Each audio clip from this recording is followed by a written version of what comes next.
Kaloussi, je suis journaliste franco-sénégalais. Je travaille à France 24 et je travaille à TV5. J'ai été correspondant pour France 24 au Burkina Faso, au Mali et au Sahel entre 2016 et 2022. Et là, j'ai réalisé mon tout premier documentaire, Yombo Game, la blessure. Alors, bonjour Kalidoussi. Bonjour. Oui, donc on vient de voir votre documentaire sur Yambo Wologon. Et comment le projet a germé dans votre tête? Alors, j'ai découvert Yombo en 2020, alors que j'étais chargé d'un chapitre d'un livre qu'on a écrit collectivement avec 20 journalistes, chercheurs, sur la France-Afrique, qui s'appelle L'Empire qui ne veut pas mourir, édité au Seuil. Et j'étais chargé du chapitre intellectuel et écrivain avec ma consoeur Fanny Pigeot.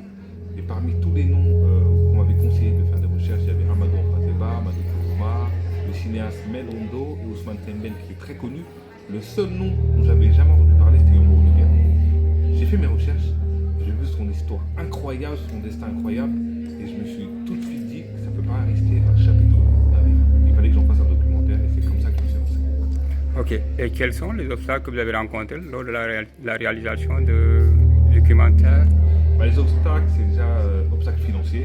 Trouver un diffuseur, trouver des financements, c'est très cher de faire des films, c'est très long. Surtout en France, faire un film sur un Africain, sur une personne qui n'est pas connue, c'est très compliqué de convaincre les diffuseurs. Obstacle logistique pour se rendre au Mali, parce que le Mali vit depuis plus d'une dizaine d'années une situation sécuritaire très compliquée. Yombo Wologon vit à Mopti dans le centre du Mali où la situation sécuritaire est compliquée, donc j'ai dû attendre 2-3 ans pour aller au Mali. Et aussi, j'avais pas beaucoup d'archives et de ressources sur le Yombo malien, la deuxième partie de sa vie.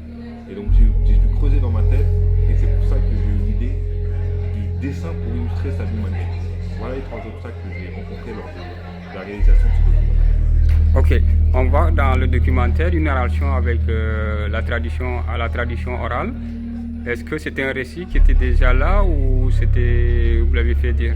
Alors, j'ai voulu faire un documentaire sur Yombo Wologon, mais j'ai pas voulu faire un documentaire basique, un documentaire simple, biographique. Le plus important pour moi, c'est comment j'allais raconter l'histoire. Et je me suis toujours dit que l'histoire de Yombo Wologon, c'est une tragédie grecque, c'est un peu un conte. Et je sais qu'en Afrique, dans nos traditions orales, les contes sont racontés par des griots. Et c'est pour ça que j'ai choisi de prendre un griot pour raconter l'histoire de Yombo. Le griot apparaît à chaque moment charnière de sa vie, on voit le griot apparaître. Et c'est un griot que je connaissais très bien, c'est Dinda Saré, c'est un griot malien, Peul. Et il a été tout de suite d'accord pour faire ce récit de Yombo Wologon, et c'est comme ça qu'on a travaillé ensemble.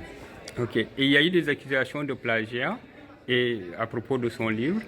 Et quel est votre point de vue après avoir réalisé, après avoir recueilli les différents points de vue, après avoir lu le livre? C'est très compliqué en fait, la notion de plagiat. Même en France, à l'heure où je vous parle, c'est très compliqué. Est-ce que c'est du copier-coller? Est-ce que c'est on prend un bout de texte, on le manipule?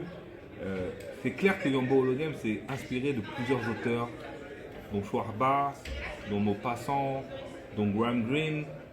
Mais lui, il expliquait qu'il faisait comme un montage cinématographique. Il ne faisait pas du copier-coller. Il manipulait, il assurait et il écrivait les textes à sa façon. Donc, on ne peut pas considérer ça comme du plagiat, mais à l'époque, ça a été très mal compris et il a vite été accusé et lâché par le milieu. Ok, donc après ces accusations de plagiat, on a vu qu'il est rentré chez lui au Mali, il s'est fait un peu oublier là-bas. Donc, et vous avez voulu le réhabiliter.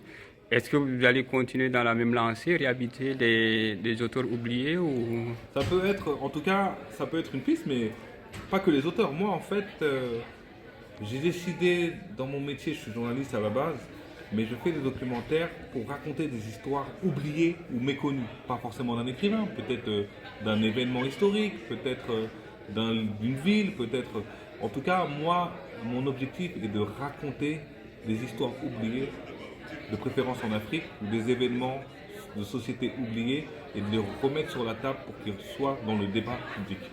Ok, est-ce qu'actuellement vous avez un projet sous-main de réalisation de documentaire? Je ne peux pas vous en parler, mais peut-être un jour, si c'est retenu dans d'autres festivals. Mais à coup sûr, ce sera pour raconter des histoires oubliées. Merci. Merci à vous.